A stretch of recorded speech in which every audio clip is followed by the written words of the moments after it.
Good morning बच्चों। आज हम नन्हा फनकार पाठ की बुक एक्सरसाइज करेंगे। इसमें पहला है केशव की घंटियाँ। नंबर 1, माशा अल्लाह ये घंटियाँ कितनी सुंदर हैं, तुमने खुद बनाई हैं। बादशाह अकबर ने यह बात किस लिए कही होगी। आपने 5 लेसन में ये वाला लाइन सुनी थी तो पूछ रहे कि अकबर ने ऐसी बात क्यों कही। इसमें ऑप्शन है जो सही है उसमें आपको टिक करना है।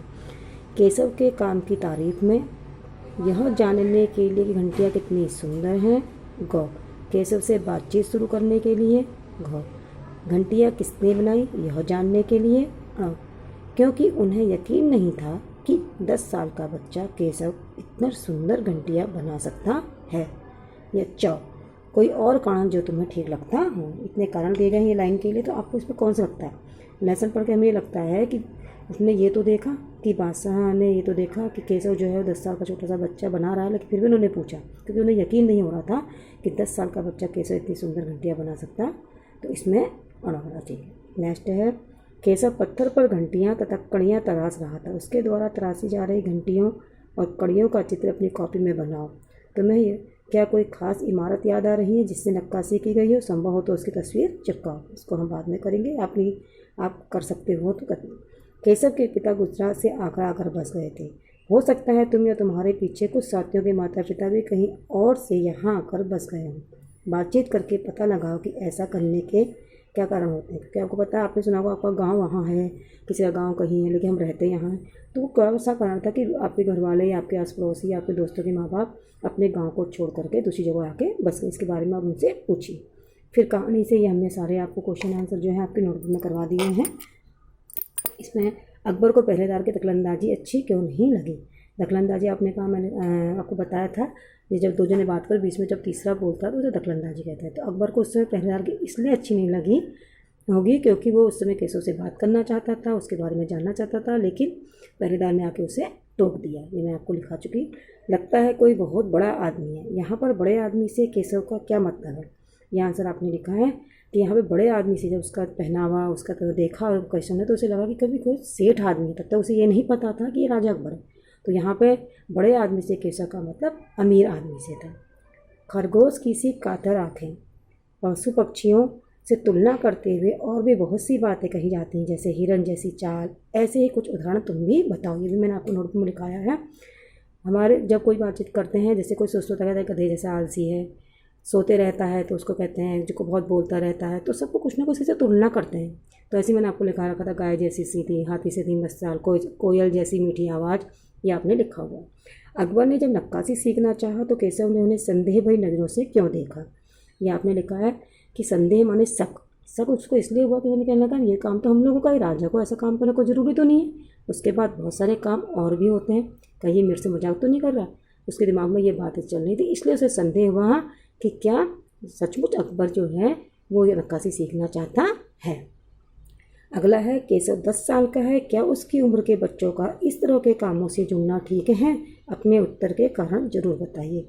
ये आपने बोला कि 10 साल का बच्चा होता है तो आपसे कहते हैं छोटे छोटे बच्चों को काम नहीं करना चाहिए, ज़्यादा काम नहीं कराना चाहिए। तो इसमें भी यही पूछा है, 10 साल के बच्चा पत्थर में नक्काशी का काम कर रहा था, क्या ठीक है। तो हमारी नज़र में ये काम ठीक नहीं है, क्योंकि ये 10 साल के बच्चों की उम्र पढ़ने लिखने खेलने कूदने की होती है। अगर उसे इस तरीके के काम में लगा दिया जाएगा तो उसका मानसिक और शारीरिक विकास रुक जाता है। अगला, केशव के बार बार सबको सुनाता। केशव सबसे क्या कहता होगा, कल्पना करके केशव के शब्दों में लिखो। ये आपको मैंने कराया नहीं। यह है कि जब आपसे कोई बड़ा आदमी मिलता है तो आप नई बात कोई होती है तो आप उसको बार बार एक दूसरे को बताते हो। तो वही केशव भी कर रहा था कि आज मुझे बादशाह मिला, आज मुझे बादशाह मिला। दिन भर वो यही बात सबको बता रहा था। अगला है हमारा शब्दों की निराली दुनिया। पहला क है, नक्काशी जैसे किसी एक काम को चुनो, जैसे बड़े गरी मिस्त्री आदि, जिसमें औजारों का इस्तेमाल हो। खास औजारों के नाम और काम पता करके लिखो। या पता करना है इनको कि आपने देखा होगा जब बहुत से लोग जब जो काम करते हैं तो बहुत सारे उनको उसके लिए औजार की ज़रूरत है, और ऐसे कामों के लिए किन किन औजारों की ज़रूरत पड़ती है आप पता करिए। छैनी, हथौड़ा, तराशना, किरचे, ये सब पत्थर के काम से जुड़े हुए शब्द हैं। लकड़ी के दुकानदार और बड़े से बात करके लकड़ी के काम से जुड़े शब्द इकट्ठे करो और कक्षा में उन पर सामूहिक रूप से बातचीत करो। कुछ नए शब्द हम यहाँ दे रहे हैं, आरी, रंदा, बुरादा, प्लाई, सूप, इनके बारे में पता करके बातचीत करेंगे हम क्लास में। हो सकता है कि तुम्हारे इलाके में इन चीज़ों पर कामों के लिए कुछ अलग किस्म के शब्द इस्तेमाल होते हैं, उन पर भी बातचीत करो। ये आपको अपने आपस में डिस्कस करके पता करना है। सेकंड वाला है कटाव शब्द कट क्रिया से पैदा हुआ है, कट से ही कटाव बना हुआ है। तो नीचे लिखी संज्ञाएं किन क्रियाओं से बनी है, इन संज्ञाओं का अर्थ समझो और वाक्य में प्रयोग करो। ये मैंने आपको नोटबुक में लिखवाया है, आप देख लीजिएगा। चुनाव चुन शब्द से बना, चुनाव माने किसी को चुन लेना कि ये मेरा है। इसी तरह इसका हमने सेंटेंस लिखा है कि लोकसभा के चुनाव या चुनाव हर 5 साल में होते हैं। पड़ाव यानी कहीं पर रुकना, अड्डा जमाना, थोड़ी देर के लिए रुकना या आराम करना, उसको पड़ाव भी कहते हैं। जैसे लोग देखते हैं जब कोई लंबे सफ़र में जाते हैं तो कहीं रात को रुक गए, कहते हैं आज हम यहीं पड़ाव डाल लेते हैं, उसको कहते हैं ये पड़ क्रिया से बना हुआ। बहाव यानी बहना, जैसे नदी जो है तेज बहती है, बहाव। लगाव माने लग से लगाव बनाया है, जैसे किसी चीज़ से बहुत ज़्यादा हमको लगाव होता है, हम भाई बहनों से प्यार करते हैं तो उनको कई लोग कहते हैं इन दोनों का कितना अच्छा लगाव है। कोई दोस्त होते हैं आपस में, या किसी को पढ़ाई करना बहुत अच्छा लगता है, तो कुछ भी हो जाए वो पढ़ाई में तो उसे पढ़ाई से बहुत लगाव है, ऐसे हम इसके सेंटेंस बनाते हैं।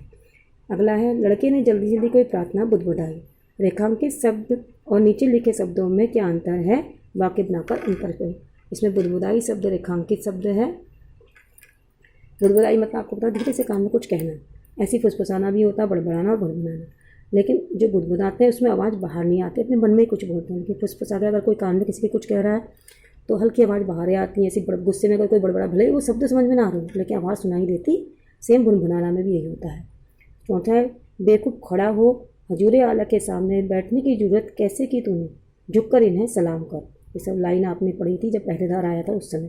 तो महल के पहरेदार ने केशव से इसलिए कहा क्योंकि, उसने ऐसा क्यों कहा ये भी आपसे पूछा। बादशाह के सामने बैठे रहना उसका अपमान करने जैसा है। खौ पहरेदार यह कहकर अपनी वफादारी दिखाना चाहता था। पहरेदार को बादशाह के आने का पता नहीं चला इसलिए वह घबरा गया था। बादशाह का केशव से बात करने का पहरेदार को अच्छा नहीं लगा। हमारी सोच ये है कि पहरेदार उसमें दौड़ के आया दिखावे के लिए कि मैं कितना वफादार हूँ, आपके सामने कोई बैठ सकता है तो नहीं, तो इसमें खौ वाला ठीक है। तो आज हम हमारी बुक एक्सरसाइज कंप्लीट हो गई है। आपका लेसन 5-4 नन्हा फनकार कंप्लीट बुक और नोटबुक दोनों वर्क कंप्लीट हो गया है। तो इसको ध्यान से अपने नोटबुक में करिए और